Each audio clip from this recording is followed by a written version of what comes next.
আসসালামু আলাইকুম dear friend, কেমন আছেন সকলে? আশা করি ভালো। আমি ওয়ালিদ আছি আপনাদের সাথে, আর আপনারা আছেন বিডি প্রো চ্যানেলে। সো ফ্রেন্ড, আপনারা হয়তো অলরেডি টাইটেল এবং থাম্বনেলের মাধ্যমে জানতে পেরেছেন যে অ্যাকচুয়ালি আজকে আমাদের টিউটোরিয়ালের বিষয়টি কি। হ্যাঁ বন্ধুরা, আজকে মূলত আমরা আমাদের টিউটোরিয়ালের মাধ্যমে ই ওয়ালেট উপায় সম্পর্কে যাবতীয় ইনফরমেশন দেব।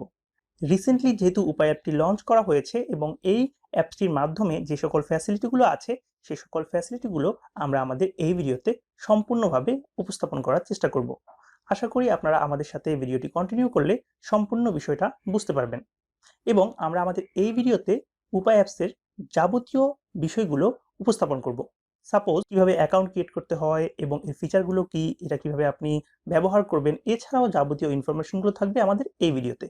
তাহলে চলুন আর কথা বাড়াবো না, সরাসরি চলে যাই আমরা মূল ভিডিওতে। এবং মূল ভিডিওতে যাওয়ার পূর্বে আপনাদের কাছে রিকোয়েস্ট থাকবে, যদি কেউ এখনো আমাদের চ্যানেলটি সাবস্ক্রাইব করে না থাকেন তাহলে অবশ্যই পাশে থাকা সাবস্ক্রাইব বাটনটিতে ক্লিক করে সাবস্ক্রাইব করে নিন সবার আগে আমাদের নোটিফিকেশন পাওয়ার জন্য। আর যদি অলরেডি সাবস্ক্রাইব করে থাকেন তাহলে অসংখ্য ধন্যবাদ। তাহলে চলুন শুরু করা যাক। প্রথমেই আপনারা আপনাদের প্লে স্টোরে এসে যদি উপায় ইউসিবি অথবা উপায় যদি লিখেন তাহলে আপনারা এই অ্যাপসটিতে চলে আসতে পারবেন। এবং এই অ্যাপসের প্রথমেই আপনারা দেখতে পাচ্ছেন যে উপায় send money, recharge, payment, utility. এর মাধ্যমে বুঝতে পারছি যে এর মাধ্যমে আমরা সেন্ড মানি করতে পারবো, রিচার্জ করতে পারবো, পেমেন্ট করতে পারবো এবং কোনো বিল পেমেন্ট করতে পারবো। এবং এরপরে আমরা যদি স্ক্রল করে নিচে আসি এবং অ্যাবাউট দিস অ্যাপে ক্লিক করি তাহলে এই অ্যাপ সম্পর্কে যাবতীয় ইনফরমেশনগুলো আমরা এখানে পেয়ে যাব। এবং এইখানে সকল ইনফরমেশন পাওয়ার পর আপনারা যদি একটু নিচে আসেন তাহলে এই অ্যাপসের ইনফরমেশনগুলো আপনারা পেয়ে যাবেন। এরপরে আমরা সরাসরি এখন চলে যাব ইনস্টলে এবং ইনস্টলে ক্লিক করব। আমাদের অ্যাপসটি এখন ওকে, কারণ আমাদের অ্যাপসটি অলরেডি ডাউনলোড হয়ে ইনস্টল হয়ে গেছে। এখন আমি ওপেনে ক্লিক করব এবং ওপেনে ক্লিক করলে আপনারা ঠিক এইরকম একটি ইন্টারফেস পেয়ে যাবেন। এবং এখানে প্রথমেই যে ইন্টারফেসটা আপনারা পাবেন সেটা হচ্ছে রেজিস্ট্রেশন এবং লগ ইন। যেহেতু আমরা এই অ্যাপসে নতুন সেহেতু আমরা অবশ্যই রেজিস্ট্রেশনে ক্লিক করব। রেজিস্ট্রেশনে ক্লিক করার সাথে সাথে আপনারা একটি রেজিস্ট্রেশন ফর্ম পেয়ে যাবেন। তবে এর পূর্বে আপনারা অবশ্যই পারমিশনগুলো দিয়ে নেবেন, কারণ আপনাদের লোকেশন, আপনাদের মিডিয়া এবং আপনাদের যে ক্যামেরা আছে তার পারমিশনটা অবশ্যই প্রয়োজন হবে। এরপরে দেখতে পাচ্ছেন এখানে আছে সেলফ রেজিস্ট্রেশন এবং এর পাশে আছে বাংলা অথবা ইংলিশ, দুটি ভার্সনই আপনারা ইউজ করতে পারেন। সো আমি ইংলিশ ভার্সনই রাখলাম। এরপর দেখতে পাচ্ছেন যে self registration, inter mobile number to register with উপায়। এখন আমরা আমাদের ফোন নাম্বারটি দেবো। এখানে আমরা আমাদের ফোন নাম্বারটি দেওয়ার পর অবশ্যই অপারেটরটি সিলেক্ট করে নেব এবং অপারেটরটি সিলেক্ট করার পর আমরা ভেরিফাই নাম্বারে ক্লিক করব। আমরা আমাদের এসএমএস পারমিশন দিয়ে নিলাম। এরপরে দেখতে পাচ্ছেন যে অলরেডি কিন্তু আমার এসএমএসটা চলে এসেছে এবং আমাদের ক্যামেরাটি অন হয়ে গেছে। এখন দেখতে পাচ্ছেন যে এখানে বলছে যে please take your clear picture of your NID card front print. এখানে অবশ্যই আপনাদের এনআইডি কার্ড থাকা লাগবে। যেহেতু এখানে গ্যালারি থেকে নেওয়ার কোনো অপশন নেই সেহেতু অবশ্যই আপনাদের এনআইডি কার্ডটি থাকতে হবে। এখন আমি আমার এনআইডি কার্ডের ফ্রন্ট পেজের ছবিটি তুলে নেব। আপনাদের ফ্রন্ট পেজের পিকচারটি তোলা হয়ে গেলে আপনারা এখানে একটি মেসেজ পাবেন, please check if the picture is focused and place rightly. আপনাদের ইমেজটি যেন রাইট প্লেসে থাকে। যেহেতু আমার রাইট প্লেসে আছে, এখন আমি ডানে ক্লিক করব। ডানে ক্লিক করার পর এখানে বলছে যে please take the clear picture of your NID back part. অবশ্যই আপনারা আপনাদের এনআইডি কার্ডের ব্যাক পার্টের ছবিটি তুলে নেবেন এবং ছবিটি সঠিকভাবে তোলার পর আপনারা ডান বাটনে ক্লিক করবেন। এরপরে বলছে please your face inside the frame and blink. এর পরবর্তীতে আপনারা যে অপশনটি পাবেন সেটি হচ্ছে আপনাদের প্রোফাইল পিকচারটি দেওয়ার জন্য। এবং এইখানে অবশ্যই আপনারা যেই বৃত্তটি দেখতে পাবেন তার মধ্যে আপনাদের ফেসটি রেখে আপনাদের আইসটি অবশ্যই একবার বন্ধ করবেন এবং একবার খুলবেন, তাহলেই আপনারা আপনাদের পিকচারটি তুলতে পারবেন। আমি আমার পিকচারটি তুলে নিলাম। এখন ডান বাটনে ক্লিক করব এবং ডান বাটনে ক্লিক করার পর আপনারা দেখতে পাবেন যে এখানে লেখা আছে while we verify your information please help us with the additional information. এখন আমাদের ইনফরমেশনগুলো ভেরিফাই হওয়ার জন্য কিছু সময় নিচ্ছে। আপনারা দেখতে পাচ্ছেন যে এনআইডি ভেরিফিকেশন সাকসিড। আমাদের এনআইডি সাকসেসফুলি ভেরিফাইড হয়ে গেছে। আশা করি এই প্রসেসটুকু অবশ্যই আপনারা বুঝতে পেরেছেন। এরপরে আপনারা যদি একটু নিচে খেয়াল করেন সেখানে লেখা আছে type if your profession is not listed above. আপনাদের প্রফেশনটি এখানে টাইপ করে নেবেন। পরে যেই সকল অপশনগুলো আছে সেই অপশনগুলোর মধ্যে আপনাদের প্রফেশনটি না পান। যেহেতু আমি স্টুডেন্ট সেহেতু আমি স্টুডেন্ট দিয়ে দিলাম। এরপর স্ক্রল করে একটু নিচে আসবেন এবং এইখানে আপনারা আপনাদের জেন্ডারটি দিয়ে নেবেন। এরপরে বলছে ইমেল অ্যাড্রেস অপশনাল। আপনারা চাইলে আপনাদের ইমেল অ্যাড্রেস দিতেও পারেন বা নাও দিতে পারেন। আমি জাস্ট কনফার্মে ক্লিক করলাম। এরপর আপনারা আপনাদের ন্যাশনাল আইডি কার্ডের সকল ইনফরমেশনগুলো পেয়ে যাবেন এবং ইনফরমেশনগুলো যদি ভুল থাকে তাহলে আপনারা এডিট অপশনে ক্লিক করে আপনারা এডিট করে নিতে পারেন। আমি আমার সকল ইনফরমেশন সঠিক আছে, এজন্য আমি আই এগ্রিতে ক্লিক করলাম। এরপর কনফার্মে ক্লিক করে দিলাম। এর পরবর্তীতেই আপনাদেরকে বলবে যে ক্রিয়েট ইউর 4 ডিজিট পিন। আপনাদের একটি 4 ডিজিট পিন ক্রিয়েট করতে বলবে। আমি আমার পিনটি দিয়ে নিচ্ছি এবং এইখানে নিচে একটি লেখা আছে you can not use 0 as the first digit of your pin. আপনারা অবশ্যই কিন্তু 0 ইউজ করতে পারবেন না আপনাদের পিনের প্রথম অংশে। এরপরে আমি কনফার্মে ক্লিক করলাম এবং কনফার্ম ক্লিক করার পর আপনারা দেখতে পাচ্ছেন যে ওয়েলকাম টু উপায় আমাদেরকে ওয়েলকাম জানাচ্ছে এবং আমাদেরকে অলরেডি একটি মেসেজ দিয়ে দিয়েছে এবং মেসেজটা যদি আমরা দেখি যেখানে আছে thanks for your registration with উপায়, ইউর অ্যাকাউন্ট নাম্বার এবং আমার অ্যাকাউন্ট নাম্বারটি দেখাচ্ছে এবং আমাদেরকে যে ইউএসএসডি পিন আছে উপায়ের সেই ইউএসএসডি পিনটা দেখাচ্ছে।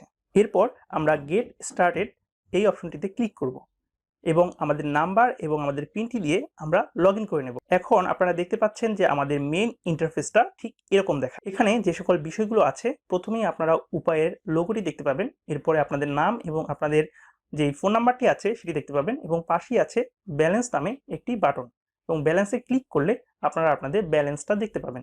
এরপরে আমরা চলে আসব মেইন অপশনগুলোতে। প্রথমেই দেখতে পাচ্ছেন যে সেন্ড মানি, এখানে ক্লিক করলে আপনারা অবশ্যই অ্যাক্সেস দিয়ে নিতে হবে আপনাদের কন্টাক্টের এবং এইখানে আপনারা সেন্ড করতে পারবেন কিউআর কোডের মাধ্যমে এবং আপনাদের ফোন বুকে যে সকল উপায় অ্যাকাউন্টধারী আছে, যদি কেউ উপায় অ্যাকাউন্টধারী থেকে থাকে তাহলে তাকে আপনি এখান থেকে সরাসরি সেন্ড মানি করতে পারবেন। এরপরে আছে মোবাইল রিচার্জ, আপনি উপায়ের মাধ্যমে মোবাইল রিচার্জ করতে পারবেন। এর পরবর্তীতে আছে ক্যাশ আউট, আপনি যদি চান তাহলে ক্যাশ আউট করতে পারবেন। এখানে দেখতে পাচ্ছেন যে দুটি অপশন আছে, প্রথমটি হচ্ছে ফ্রম এটিএম, আপনারা যদি চান তাহলে আপনারা ইউনাইটেড কমার্শিয়াল ব্যাংকের এটিএম বুথ থেকে আপনারা আপনাদের ক্যাশ আউট করতে পারেন এবং এরপরে দেখতে পাচ্ছেন যে স্ক্যান কিউআর কোডের মাধ্যমে তাদের যে এজেন্ট পয়েন্ট আছে সেখান থেকে আপনারা ক্যাশ আউট করতে পারেন। এর পরবর্তীতে যে অপশনটি দেখতে পাচ্ছেন সেটি হচ্ছে মেক এ পেমেন্ট, আপনারা আপনাদের এই অ্যাকাউন্টের মাধ্যমে যে কোনো পেমেন্ট করতে পারেন এবং পেমেন্ট করার জন্য আপনারা কিউআর কোড এবং তাদের যেই মার্চেন্ডাইজ নাম্বার থাকবে সেই নাম্বারের মাধ্যমেও করতে পারেন। এরপরে দেখতে পাচ্ছেন যে বিল পে, আপনারা যে কোনো ধরনের বিল এখান থেকে দিতে পারেন। এর পরবর্তীতে দেখতে পাচ্ছি যে আমরা অ্যাড মানি এই অপশনে আপনারা যে সকল উপায় অ্যাকাউন্টধারী আছে তাদের কাছ থেকে আপনারা অ্যাড মানির জন্য রিকোয়েস্ট করতে পারেন অথবা ইউনাইটেড কমার্শিয়াল ব্যাংক থেকে আপনারা সরাসরি অ্যাড মানি করতে পারেন। এরপরে আছে রিকোয়েস্ট মানি, আপনারা এখান থেকে রিকোয়েস্ট করতে পারেন। দুটি অপশনই অ্যাকচুয়ালি সেম ক্যাটাগরির, বাট আপনি দুটি অপশনই ইউজ করতে পারেন। এরপরে আছে ফান্ড ট্রান্সফারের মাধ্যমে আপনি যদি চান কোনো উপায় অ্যাকাউন্টধারীকে আপনারা ফান্ড ট্রান্সফার করতে পারেন এবং সেও যদি চায় এভাবে ফান্ড ট্রান্সফার করতে পারে। পরবর্তী সেকশনে আপনারা দেখতে পাচ্ছেন যে ট্রাফিক ফাইন, আপনারা যদি ট্রাফিক ফাইন দিতে চান তাহলে এর মাধ্যমে দিতে পারেন। এরপরে আছে ইন্ডিয়ান ভিসা, আপনারা যদি ইন্ডিয়ান ভিসার জন্য অ্যাপ্লাই করেন তাহলে কিন্তু এইখানে আপনারা পেমেন্ট করতে পারেন। এরপর আছে টিকেট, আপনারা চাইলে টিকেট ক্রয় করতে পারেন, যদিও এই অপশনটা এখনো অ্যাভেলেবেল না, তারা খুব শীঘ্রই নিয়ে আসবে। এরপরে দেখতে পাচ্ছেন যে ডোনেশন, আপনারা চাইলে ডোনেশন করতে পারেন। এরপরে আছে স্টক নিউজ, আপনারা স্টক নিউজ পেতে পারেন এবং আছে গেম কুইজ, এই বিষয়গুলো আপনারা দেখতে পাচ্ছেন। নিচের যে অপশনগুলো আমরা দেখতে পাচ্ছি সেটি হচ্ছে হোম, হিস্ট্রি, অ্যাকাউন্ট, নোটিফিকেশন এবং মোর। এখানে দেখতে পাচ্ছেন যে উপায় অফার, আমরা যদি উপায় অফারে ক্লিক করি এখানে বলছে যে কামিং সুন, এখনো এই অপশনটা অ্যাভেলেবেল না, যদিও আমরা জানি যে উপায় অ্যাপসটি ইউনাইটেড কমার্শিয়াল ব্যাংক খুব রিসেন্টলি লঞ্চ করিয়েছে, এজন্য অপশনগুলো এখনো তারা ইমপ্লিমেন্ট করতে পারেনি। দেখতে পাচ্ছেন যে হিস্ট্রি, আপনারা এই হিস্ট্রি অপশনে সকল ধরনের ট্রানজ্যাকশনাল ইনফরমেশনগুলো আছে সেগুলো পেতে পারেন। এরপরে আমরা চলে আসবো অ্যাকাউন্ট অপশনে এবং অ্যাকাউন্ট অপশনে দেখতে পাচ্ছেন যে আপনাদের অ্যাকাউন্ট নাম্বার, ব্যালেন্স সহ আরও অনেকগুলো অপশন এখানে আছে। যদি আপনাদের সাধারণ কোনো অ্যামাউন্ট হয় আপনাদের ব্যালেন্সের, সেটা প্রাইমারিতে জমা হবে। এরপরে দেখতে পাচ্ছেন যে ডিসবার্সমেন্ট বা বিতরণযোগ্য যদি কোনো অ্যামাউন্ট হয় সেটা আপনাদের এই অপশনে জমা হবে এবং আপনাদের স্যালারি অ্যাকাউন্ট যদি থাকে তাহলে স্যালারি অপশনে জমা হবে এবং যদি কোনো রেমিটেন্স আসে বাহির থেকে তাহলে সেটা রেমিটেন্স অপশনে জমা হবে। এরপরে দেখতে পাচ্ছেন যে ক্যাশ রিওয়ার্ড। আশা করি আপনারা যদি এই অ্যাকাউন্টের মাধ্যমে কোনো পেমেন্ট করেন তাহলে তার একটি ক্যাশ রিওয়ার্ড আছে এবং ক্যাশ রিওয়ার্ডটি আপনাদের ক্যাশ রিওয়ার্ডে জমা হবে। এরপরে দেখতে পাচ্ছেন যে লিঙ্ক কার্ডস, এখানে আপনারা ইউসিবির কার্ডটি অ্যাড করতে পারেন এবং এরপরে আছে যে লিঙ্ক অ্যাকাউন্ট, এখানে আপনারা ইউসিবির অ্যাকাউন্টটি লিঙ্ক করতে পারেন। এর পরবর্তীতে দেখতে পাচ্ছেন যে লিমিটস ইউজেস, এইখানে আপনারা ডেইলি এবং মান্থলি যে লিমিটেশনগুলো আছে ট্রানজ্যাকশনের, সেই ট্রানজ্যাকশনের লিমিটেশনগুলো দেখতে পাবেন। এরপরে আছে নোটিফিকেশন বারে আপনারা ইউপে অফার এবং ট্রানজ্যাকশন এই ধরনের নোটিফিকেশনটা পেয়ে যাবেন। পরবর্তীতে আপনারা দেখতে পাচ্ছেন যে এখানে মোর অপশনটি আছে। এই মোর অপশনে আপনারা চেঞ্জ পিন, চেঞ্জ ল্যাঙ্গুয়েজ এবং চেঞ্জ পারমিশন আপনারা পেয়ে যাবেন। পরবর্তীতে আছে যে 24x7 সাপোর্টস, এখানে অ্যাকচুয়ালি আপনারা 24 ঘন্টা 7 দিন তাদের সাপোর্ট পাবেন, যে সাপোর্টের মাধ্যমে আপনারা যে কোনো কোয়ারি থাকলে এখানে তাদেরকে জিজ্ঞেস করতে পারেন। পরবর্তীতে আছে এফএকিউ, ফ্রিকুয়েন্টলি আস্কড কোশ্চেন, এখানে আপনারা কিছু কোশ্চেনের উত্তর পেয়ে যাবেন। এরপরে দেখতে পাচ্ছেন যে আপডেট এমএনপি ইনফো। এমএনপি ইনফোটা অ্যাকচুয়ালি আপনারা যদি অ্যাক্সেস নিতে চান অবশ্যই আপনাদের কিন্তু সিমে এমএনপি সাপোর্ট করা অবশ্যই লাগবে। এরপরে দেখতে পাচ্ছেন যে টার্মস অফ ইউজ, আপনারা এখানে টার্মস কন্ডিশন এবং প্রাইভেসি পলিসিগুলো পেয়ে যাবেন এবং ফাইনালি আপনারা লগ আউট করে বের হতে পারবেন, এই অপশনটিও এখানে রাখা হয়েছে। পরিশেষে সকলের সুস্বাস্থ্য কামনা করে আমরা আমাদের আজকের টিউটোরিয়াল এখানেই শেষ করছি। আসসালামু আলাইকুম ওয়া রাহমাতুল্লাহি ওয়া বারাকাতুহু।